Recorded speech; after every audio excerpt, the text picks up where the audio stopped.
Hey everyone, I'm Jeffrey and welcome to the very first video on Miller Momentum, my new YouTube channel where we geek out about momentum investing, systemic strategies, and occasionally have some close encounters with my questionable sense of humor, which may or may not ultimately get me banned from YouTube.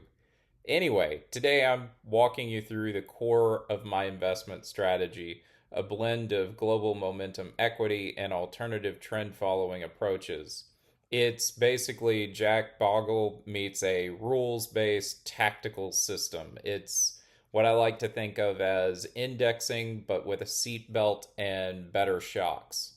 Let's get into it, shall we? So, before we go any further, a quick but important disclaimer. I do not yet have my Series 65 license, which is required for giving personalized investment advice. And even if I had it, I don't know your situation. Only you know your situation. So, nothing here is financial advice. This is purely educational. Always consult a registered investment advisor or certified financial planner before making any decisions about your situation. I'm simply sharing what I personally do, and what's worked for me may not work for you, or your cousin, or your dog. And of course, past performance is not indicative of future results. If it were, we'd all have figured out how to game the system by now, and we'd be billionaires, and I'd be recording this from a yacht instead of the front study of my house. So, there you go. Here's the high level breakdown of my approach. I use a 60/40 model. I'm boring like that. I get it. But not the traditional one. 60% goes to global momentum equities, and 40% goes to alternative trend strategies. You can adjust it like a target date fund over time if you want. I write about this on my Substack and my Patreon, but the 60/40 balanced version, that's the basic gist. That's what we're going to talk about here. The momentum piece is where the Miller Momentum name comes in, and you can probably guess my last name by now. Hey, I got to build a brand, so, alliteration, it works. So, the alternative trend, though, those strategies, commodity trend advisor, tail risk, gold, those act as stabilizers, even though they're also actually momentum based, just in different ways. You can think of them as the grown ups in the room. They make sure things don't fall apart when markets get dramatic, which is often. They have energy, just not as much as the equities, not as much as the kids. And their momentum is usually directed at keeping the kids from jumping off a golf cart canopy or something else ridiculous. Anyway, this mix gives me both upside participation in equity markets and systemic risk management. It's a hopefully functional family of investments. So let's unpack that 60/40 split just a bit more. The 60% momentum equity sleeve relies on the Pareto Principle. And I hope I'm pronouncing that right. I'm a reader, and if you are a reader as well, you know there's words that you've come across that you've said one way for years and years and years, and come to find out they're pronounced a totally different way. But the Pareto Principle is an idea that roughly 80% of results are due to 20% of causes. So in the stock market, 80% of returns tend to come from about 20% of stocks. The Pareto principle pops up basically everywhere in life, and you're probably most familiar with it from work if you're one of the 20% of the people actually working hard instead of hardly working. So, I focus on the ETFs that systematically rotate into the strongest performers among stocks. Now, the 40% alternative trend sleeve includes CTA, also called managed futures, more commonly nowadays, tail risk hedging, and gold. Each of those three strategies plays a unique role, especially when the markets hit turbulence. It's having three different insurance policies, except they don't try to upsell you on roadside assistance all the time. So, let's dive into what makes up the momentum energy of the portfolio on the equities side. These ETFs, SPOMO, XMO, IXMO, IDMO, and Freedom, or however you want to say them, tilt toward the top performers in their respective segments. What I love about this approach is that it's a rules based yet adaptive strategy. It automatically shifts towards sectors and stocks that are leading the market and away from areas that are lagging. Freedom here is the exception. It isn't strictly momentum, but it captures a different kind of market freedom premium, which often overlaps with momentum.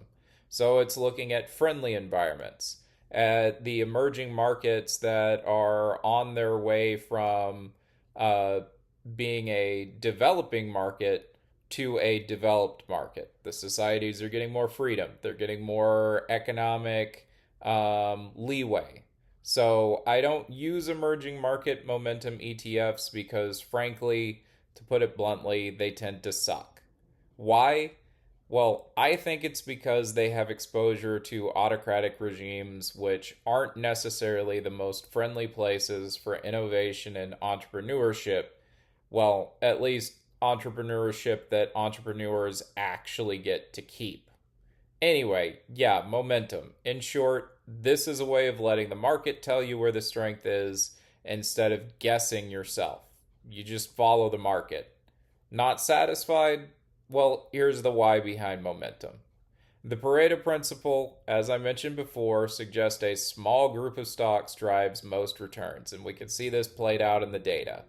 Momentum strategies try to own those winners while systematically avoiding the laggards. It's not magic, it's math, and historically, momentum has shown strong performance across decades and across global markets and most other asset classes, even bonds. And although nobody quite agrees on why or how momentum works, empirically, it does. So there's that. Now, I don't own bonds directly, but CTA does hold them sometimes depending on the interest rate weather. So, again, trend following. Momentum reduces the behavioral pitfalls we humans fall into, like holding losing stocks because maybe they'll come back someday. Momentum says, nope, let's keep moving. Now for the stabilizing forces in the portfolio, the 40% alternative trend allocation. So, CTA trend following is 15% of my portfolio. Systemic futures strategies that love long trends in commodities, rates, and currencies are amazing when equities are down. I like the CTA ETF from Simplify myself, and the ticker is just CTA for that. It doesn't actually do currencies, but if you want currencies in your managed future allocation, you do you. DBMF is another one. It's cool too. It takes kind of an index fund approach to the managed futures space. It takes a taste of the cake and tries to replicate the recipe. So it looks at the top 20 CTA strategies and then uses mathematical regression to try and do a linear fit to replicate their strategies across its universe of futures contracts. And it's usually really good. So, there are tons of options out there in the CTA space and more every day as those are rolling out into retail ETFs. Lastly, tail risk protection. I prefer CAOS for this. It's CAOS. It's from Alpha Architect. So it includes within it an option based strategy designed to kick in during major market drops, but it also does fancy manipulations on box spreads and puts to generate income from uh, the normal movements of the stock market during normal times. So it's not going to be a big drag on the portfolio. So CAOS and tail risk protection ETFs, they're like airbags. You don't think about them until you really need them. And again, I like the CAOS ETF from Alpha Architect, and that's what I use here. Then there's also gold. Of course, I hold 10% gold. It's a crisis hedge. People have strong opinions about it, but really, the way that I use it is as an inflation buffer, and historically, it's a decent diversifier during global uncertainty, and boy, don't we have that right now.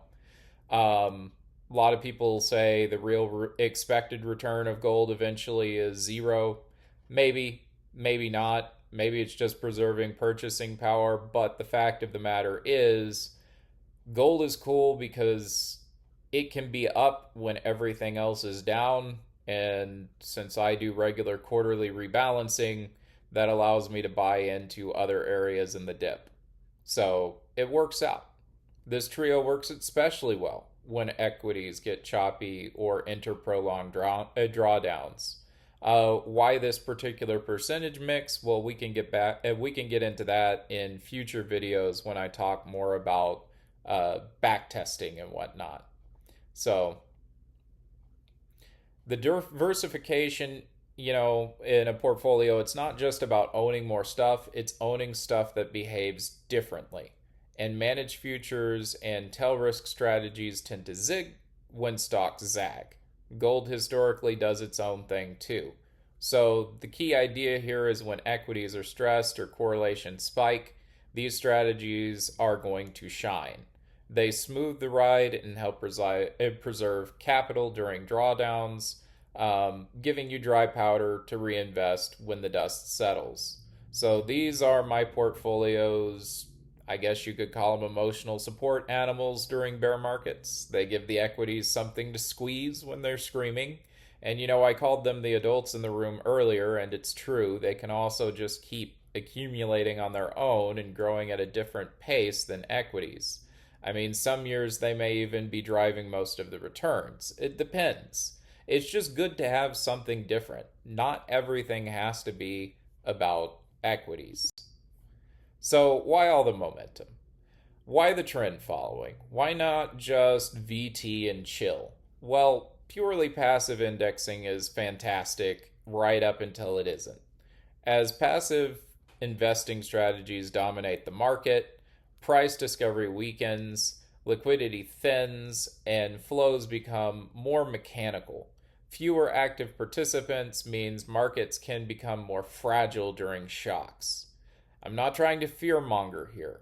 Major institutions, including central banks, have highlighted these risks of passive investing. The key, I think, is balance. Using index funds, but also gravitating toward the index funds that build in adaptive, rules-based strategies that rely upon and get signals from active trading, like momentum, to avoid the potential crowding effects of pure passive exposure to, say, like the S&P 500 index. So here's a vivid example of indexing gone wrong. Volmageddon, as it's called, in 2018. So the SPEXY ETN, I always like to pronounce it SPEXY or something like that. It just looks weird and it begs for puns. Anyway, it lost 91% in one day due to feedback loops and volatility linked products. That wasn't a typo. 91%. This event revealed how certain mechanistic strategies can create systemic risks when everyone runs for the exit at once. Indexing feels like easy money until it isn't. And yes, I know SPEXY was a risky niche ETF, but it's not impossible for something like VOO to enter a destructive feedback loop in the future too, if enough people are just automatically passively buying and withdrawing regardless of price. Momentum and trend following systems try to avoid this trap by being responsive, adaptable, and grounded in price action from whatever active traders remain, rather than just buying big companies because they're big and buying them in proportion to their bigness. So, to recap, here's why I combine momentum and alternative trend strategies. Momentum reduces exposure to the fragility of passive investing by leaning into actively discovered winners and shifting with those macroeconomic trends. And trend following provides diversification outside of equities, especially during crises. Tail risk strategies help turn market crashes into future opportunities because nothing feels better than buying when everything else is on sale. And gold helps maintain purchasing power and hedges against global instability. Together, the portfolio remains adaptable in growth cycles, defensive in downturns, and intelligent in allocating risk. And that's why I stick with it. If you're a research nerd like me, or if you just love knowing the why behind your investments, here are some fantastic resources to get you started on your own researching journey. Academic papers, YouTube explainers, ETF research, and case studies. So just feel free to pause the video and dive right in, explore any of these if you want a deeper dive into the underlying logic. So, there's lots of good stuff. Jagadish and Titman for momentum, Baltus and Kozowski for CTA performance. I encourage you to go and check out and read about Perth Toll and the Freedom weighted index that's behind the Freedom ETF. It, you know, Knock yourself out.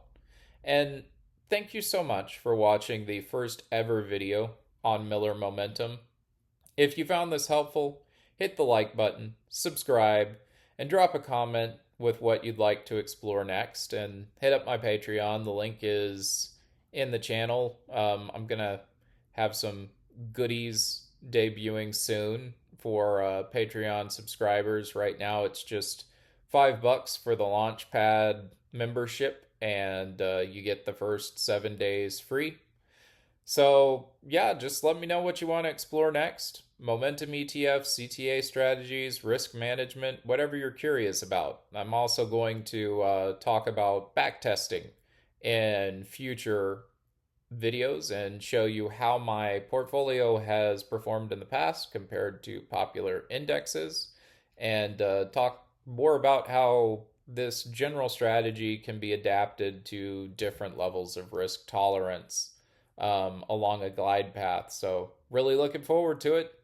Until next time, just keep on rolling.